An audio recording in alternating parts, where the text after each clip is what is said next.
girls, guys and non-binary pals, I'm Salmon and this is my channel, Jolly Salmon. I'm a cosplayer from Poland and I make videos about cosplay and sustainable living. This week we're going to talk a little bit about what is cosplay, and I'll share a little bit of my cosplay story.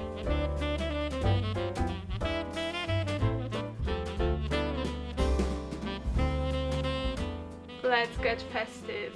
I am planning on releasing this video just around Christmas, so I decided to make it a little bit more entertaining and not a tutorial or like a guide as usual.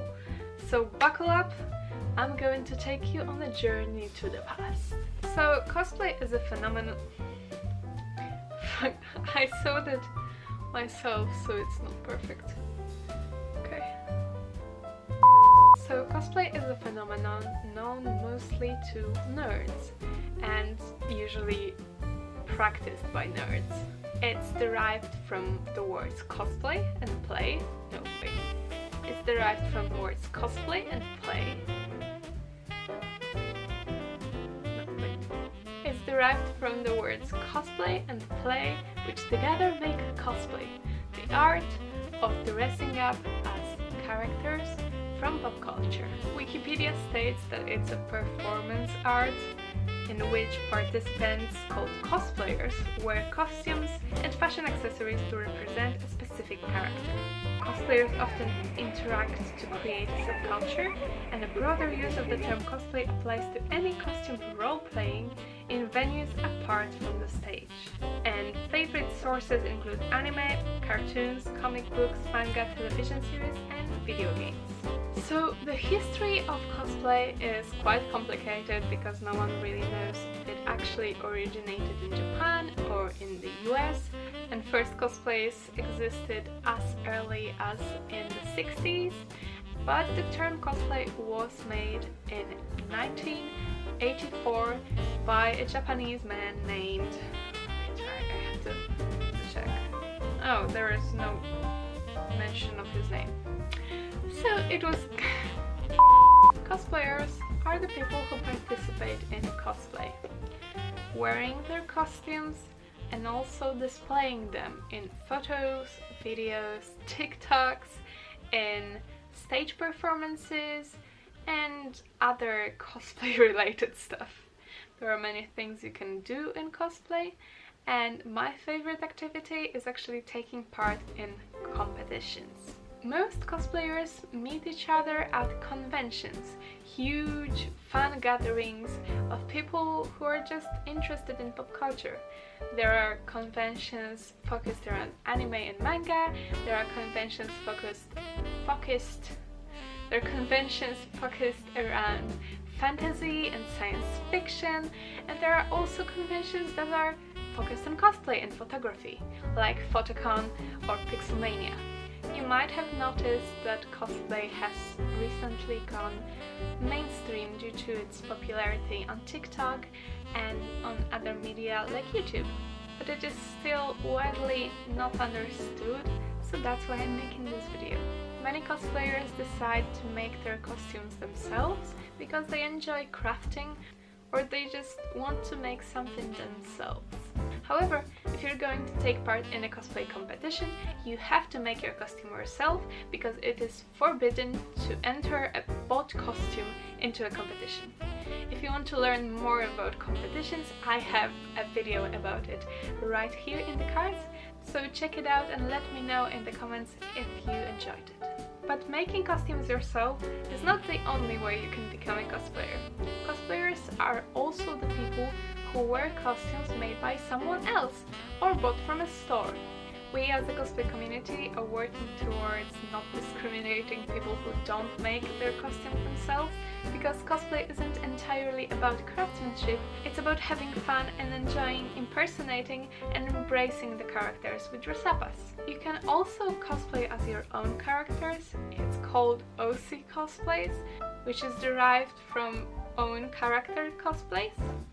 But I am not very knowledgeable about it, so you could ask someone else about this topic. You can also basically cosplay as any public figure or a figure from history. For example, I cosplayed Magda Gessler, who is a Polish Gordon Ramsay type of celebrity, and my friend Hannukah cosplayed Billie Eilish. As a cosplayer, you can create your own version of the character. For example, give them a pajama outfit, or for example, give them a Sailor Moon type of suit, although they aren't a Sailor Moon character. You can do anything you want unless you are entering a competition. As you may know from my competition video, there are many rules regarding contests and they are quite a complicated topic, but if you just want to dress up and record a couple of TikToks, then don't worry about those rules. Just create something and be happy to wear it. Anyone can cosplay, no matter their skin color, their sexuality, religious beliefs, or their body weight, their body type, or their gender, or their age. Cosplay is for everyone. It's just a hobby. It's not like a music subculture or a political party. We are just dressing up as our favorite characters, and you can do too, no matter who you are. Okay, I hope I explained what cosplay is, and if you have any questions, leave them down below in the comments, and watch some of my videos for tips on how to become a cosplayer, and maybe also my videos can help you make your own cosplay. Now let's get into my cosplay story. So in 2016, my boyfriend showed me how to play League of Legends. I asked him so many times to do this because it's his favorite game, and I wanted to try it because I used to play in like 5th grade, but I was very bad at it. So he reintroduced me to the game and taught me how to play. I am still very bad at the game, but at least I know how to play a little bit. So I got very into the lore of League of Legends because it's a very nice world with wonderful designs, with many countries, lands that actually have a lot of substance to them, and I think that's fascinating. So I got very into the lore and into the fun content. I used to watch a lot of the Sunday lols and the animations, the fan arts and the fun movies, and then I stumbled into cosplay. It was the most wonderful discovery of my life. I saw people being the characters, performing on stage. I saw cosplay music videos where they were doing stuff in their cosplays, and then I stumbled into our Polish cosplay scene, and that's how I got to know who Shapi, Madlencia and Isabel were. And those cosplayers were the ones that really inspired me. You can check out Shapi and Madlencia's channels here.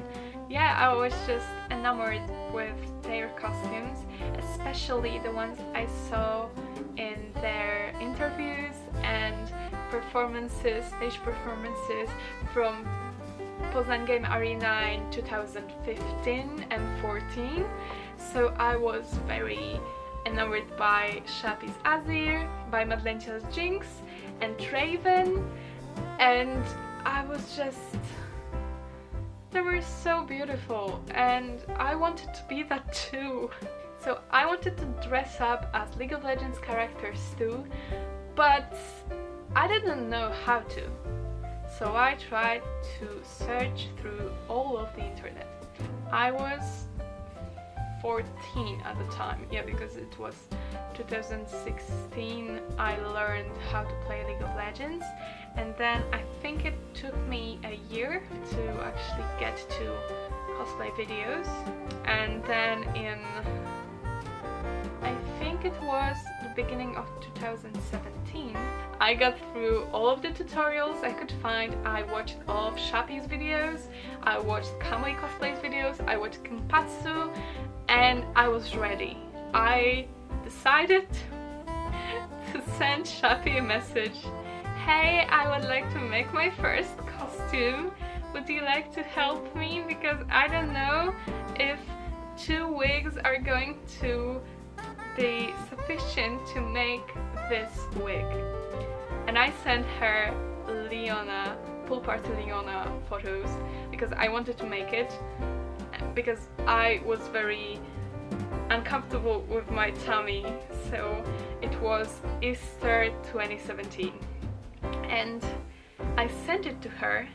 Now I feel extremely embarrassed about it because I usually don't ask people for help because they might be busy or something. You can always ask me, but I might have some delay when it comes to like answering to your questions because I have my own life. But now I'm very embarrassed now that I know how much work it is to actually respond to people, that I probably shouldn't have written to Shafi back then, but I did, and she responded and she told me, yeah, it's possible, you can do that. And so I left it on hold because I wasn't really sure if I had the right amount of money, and then I didn't do it. I still haven't done this costume. A couple of months passed, it was now July of 2017, and I finally decided I want to make a cosplay. It doesn't have to be a League of Legends cosplay. I want to make a cosplay. So I googled easy cosplay ideas and I found Mabel Pines. I knew I wanted to buy the clothes second-hand because I didn't know how to sew back then. I was very bad at it. It was wonky and it was horrible. So I went to the second-hand store and I searched. I wanted to make Mabel Pines or Sadness from Inside Out. I couldn't find the sweatshirt, sweater, jumper, pullover for Sadness, but I found this really wonderful raspberry pink sweater with a turtleneck, and I knew I wanted to use it for Mabel. So I couldn't find the skirt, so I bought it off of Vinted, which is our Polish Depop, and I covered myself in foil and with tape. I drew the star with the rainbow onto it, and then I cut it out. I created a pattern and then I cut it out of felt. I ironed it on with an adhesive, and my first cosplay was done. Then I bought a headband, I repainted it, and I wore it to my first convention in September 2017. Actually, I wore it the first time to a small photo shoot with my brother in August 2017, and 6th of August is what I consider my cosplay anniversary, and every year it warms my heart that it happened back then. So I hope this little story warmed your heart and you enjoyed watching me reminiscing this wonderful journey that I've been on for 3.5 years already, and I hope you reminisce, and I hope you remind yourself of the good times in your life this Christmas, although it's a very weird Christmas after a very weird year. If you would like to hear some more cosplay stories, let me know. I think I have a couple good ones I can share with you. And if you have any questions or topics for future videos, leave them down below in the comments. I always read through them and I always try to reply to all of them. And if you want to support my channel or my costumes, visit my Ko-fi or Patreon. The links are down below. Also, links to my social media are in the description, so check them out if you want. I hope you're going to have a wonderful Christmas, wonderful New Year's Eve, and a wonderful 2021. So, see you next time. Bye-bye!